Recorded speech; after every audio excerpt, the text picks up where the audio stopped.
Welcome to Turo Nightmares. My name is Dennis. The guy who picked up my Porsche Cayenne, registered sex offender. And like, it blows my mind how bad it should be so you don't let them on the platform. Today I want to talk about stolen vehicles, what it means. Well, let's see. If, let's say, somebody take your car and they never bring it back, and what do? Like, what are your steps? Will you be covered? How insurance is gonna kick in? I know you're not a big fan of reading, 2,000 pages of terms of service, so I'll try to make it simple, easy to understand and quick, and I will try to make every video as informative as possible. So, intro is done. Now you know what this video is all about. Let's talk about stolen vehicle. By the way, I'm actually going to the tow yard right now to pick up our Porsche Cayenne that got stolen. So what happens first? First, you make most of the mistakes. What I mean by that, if you dump the market by the price tag, and let's say you decided, hey, this car has been sitting here for a few days, let's drop the price by 10-20 bucks or something, there is a high chance that somebody who's not supposed to drive such car will jump in and you will never see your car again, or you'll be like me going to a tow yard to recover it. Well, dumping the price is your biggest mistake, and you gotta understand that you can move the price left and right just a little bit, but if you go drastically just to make sure that the car will be rented, the car will be rented, but you will spend much more time later on dealing with stuff like that. So I'll tell you the story. So they pick up the car, they've been driving it for a few days, and they've been extending the trip until they decided to quit. And once they did it, they stopped communicating, they stopped doing everything. Your very first step in this situation to make sure you file the late return. You gotta do it 30 minutes late, you file the late return, and theoretically, you're still covered by the Turo insurance. Theoretically, why? It's the topic for another video. But you sit around and you're like, hey dude, where's my car? Hey dude, where's my car? Hey, you want to be arrested? Where's my car?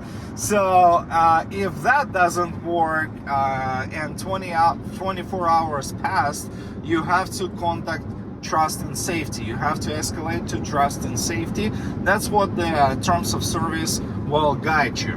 But your very next step would be to go and buy a background report for that specific person. Hey, you're supposed to have their license. Hey, you're supposed to have all the information, right? Do you?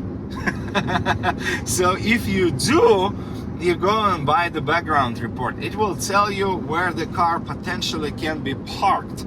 And if it's just a few blocks down, you might just drive it there. You don't have to encounter, never ever try to encounter the renters, because they can be aggressive, they can be violent, and I've seen it. So please don't. You can just drive if it's a 5-minute drive and check if the car is there. You can communicate with trust and safety, because the main goal is to recover keys with the car. Here's the catch. You can easily recover the car, but if somebody is gonna have a key for your vehicle and it's not on the Turo chip, they just go and pick it up, well, that's gonna be a problem. And it's going to be a problem for you and your insurance. Your insurance is a whole other video. If you're gonna like this video and if you're gonna blow it to the moon in terms of the views, I promise I'm gonna cover the insurance in probably like 5 separate videos, because that's a big topic. So you drive there and the car is not there, or it's too far away. You have to push trust and safety, because some of the agents will take it personally and they actually gonna dig in and find the information from the background report. They will be calling, they will be texting to the renter, and you should do it too. What I mean by that, their life should not be comfortable because they drive in stolen property, which you own, and you gotta make sure you got some to push them to return it.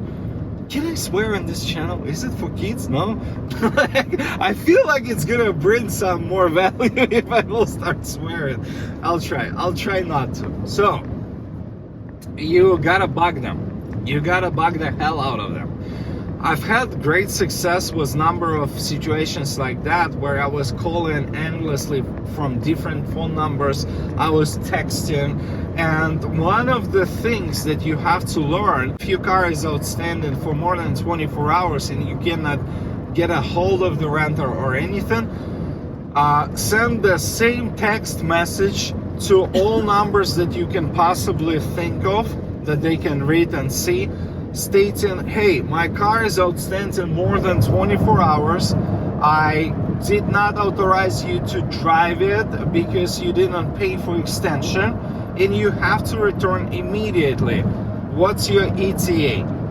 If, let's say, after an hour you don't hear anything back after you send like 5-7 messages to whatever numbers you have from different phone numbers, because they can block one number, and you have no success. So first message is kind of, hey, what's your ETA? The car is overdue to be returned and all that fun stuff. You have to return immediately. So you have to press them a little bit. If that doesn't work, your next message should be, hey, you have to return my car immediately, or I will have no other choice but to file a stolen vehicle report, and police will be involved, and your information, meaning driver's license and all the info that I have, is gonna be provided to the police. You're gonna be the main suspect. Here is the very important piece of puzzle that you're gonna say after that. Ready? That's the best tip of the video.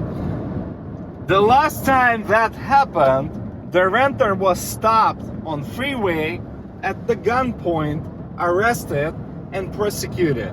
And if you don't return my car immediately, or I won't hear anything back within the next 5 minutes, I'm calling the cops and I'm filing this report, and the next person you're gonna be talking to is gonna be arresting officer. For that only, you have to put a like, because I had really great success with that. Next, if nothing works, and let's say you're in the state of California, which I am, I can guide you here in terms of the laws, because depending on who you're going to be talking to, what police department, what officer, what mood, what weather, whatever, it depends.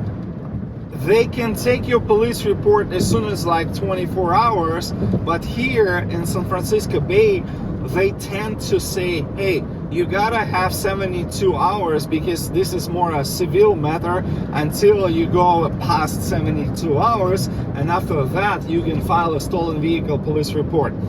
Here's the thing why you don't want to go stolen vehicle and why you want to go stolen vehicle. First, it will leave a permanent mark on your Carfax. Once the report is filed, your vehicle value will go down, because it will stay there forever and your vehicle value will be decreased. That's a downside. The upside, every single cop will be driving by. If they see the car with no license plate, they will be interested in, especially if you file the police report in one city and in the same city that car with the same color with no plate, they will be interested to see what's the VIN number, right? And they will have actual probable cause to stop that vehicle, to say, hey, we actually just got a report of stolen vehicle, same make and model, same color. And they will be okay to stop somebody to check the VIN. If they driving around, they don't have to enter manually the VIN numbers. They have cameras left and right on the roof, and what those cameras do, they read the plates. Once the plate is being read by their system, it just pops up on the screen saying, hey, here's your stolen vehicle, right there, right in front of you. You did a great job of stopping it. But they're not gonna go easy on it, because stolen vehicle, they have to treat it seriously.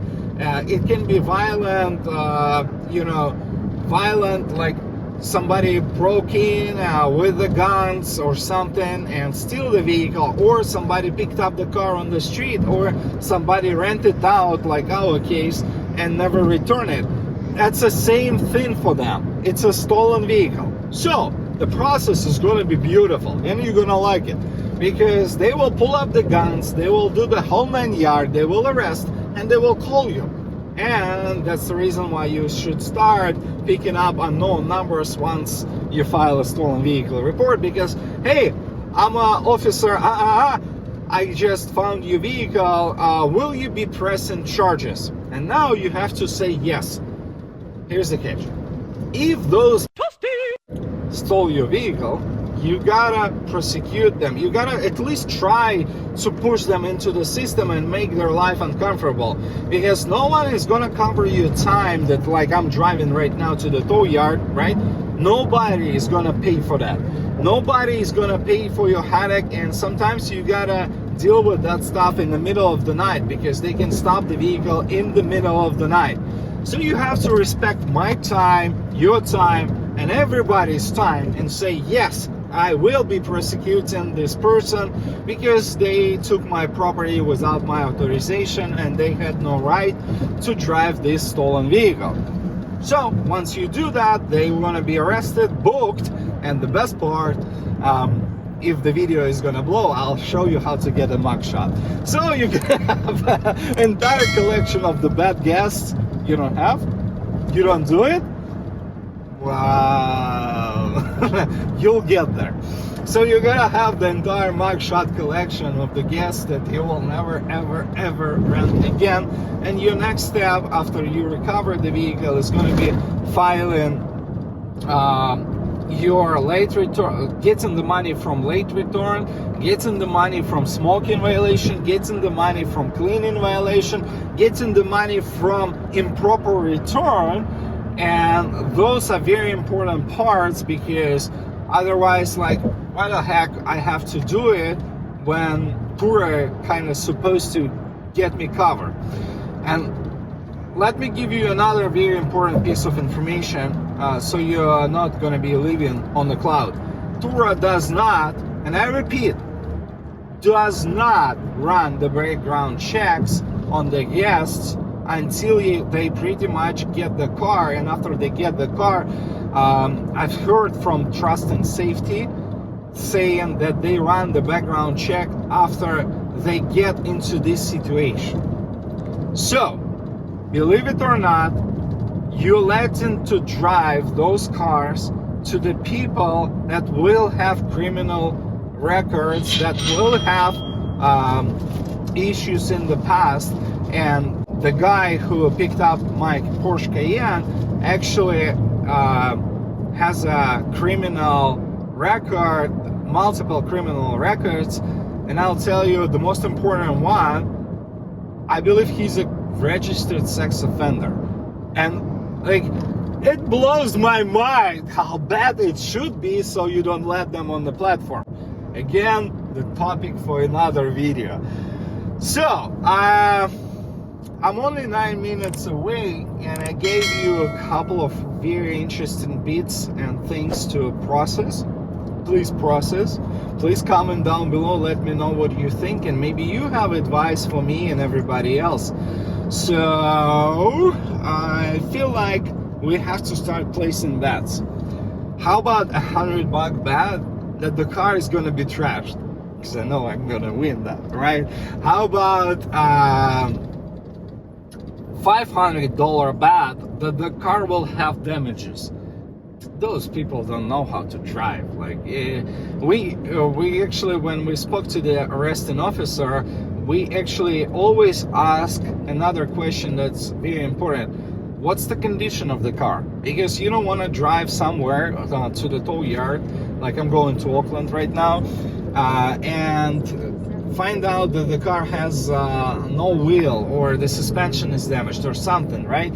In this situation, you have to call Turo and you have to ask them to bring the car to your location. Why would you not get it to the tow yard or their auction site or something like that? Well, because first and foremost, you want to see the car and you have to have your property in your possession, so you have all the pictures and the full story, right? And you have it on your phone. So, and also I forgot to say, if it's a stolen vehicle, and in most of the cases you will still have to go to the tow yard. I just realized that the owner has to be present with ID to release it. Some tow yards will let you send that information, but this is rare cases. Most of the time they want you to go to the tow yard and be present, even if you're not going to be driving the car, even if let's say a tow truck from Turo is going to be picking up and dropping off, you will still have to be there. Also, make sure to talk to the police and make sure the car is released if you're about to drive it from their system, because yeah, could be the case that they forgot to release it from stolen vehicle database, and you're gonna see that experience from the first row, you know, from the driver's seat. That's also important. And I think I can talk days, but this is the most important piece of puzzle. If I miss something, I'll definitely catch you later and tell you what's going on. If you're into it, give me a sec. I'm gonna arrive to the tow yard in a moment, and let's just find out how it looks. Alright, so it's not as bad as I thought. Of course it's dirty, and like, who cares, right? Absolutely, it's got damage. You might not be able to see it right away, but I can tell you it's damaged. Good news, they left me some food, so I guess that should help me to go by another day, right? Make me more happy about it. So, oh, there's good stuff. There's some sort of a tickets, or where is it? Let's see. You're curious what it is? I'm curious too. So, okay, that's good. So, urgent notice from PGE. I'm not gonna show the address. And yeah, the rest of the stuff is here. Also, good news, I got a bunch of lighters, so hit me up if you need a few, because I got a ton of them. So let's do the gas. Let's make sure we take enough photos. Let's do the photo of the gas. Lights on. I got some sort of a spray. Salt, or I don't know what it is. Not bad, not bad. Okay, so almost no fuel. Thanks for that. I think it's not as bad as I thought it's gonna be, but hey, maybe one day you get lucky, and this is one of those days, because it doesn't look as bad as the last car. The last car was not drivable, nor I wanted to be inside. This one is smelly. I can tell you somebody smoked inside, but I mean, it's quite obvious, right? But it doesn't look as bad as I thought it's gonna be, so I'm just gonna be driving home. I'm curious to find out how many miles they put. Let's go home. That's it for today. Thanks again for watching. Make sure to hit that subscribe button, ring the bell, and I'll see you in the next episode that's gonna be on the channel in a couple of days, where we're gonna be talking about what should you do next. How can you approach this situation to make sure you're gonna get covered for damages, reimbursement, and all that good stuff. There are a lot of things that you might be missing, and they will be costing you big time, missing in terms of earnings. So stick around. I'm gonna help you to get the most out of it.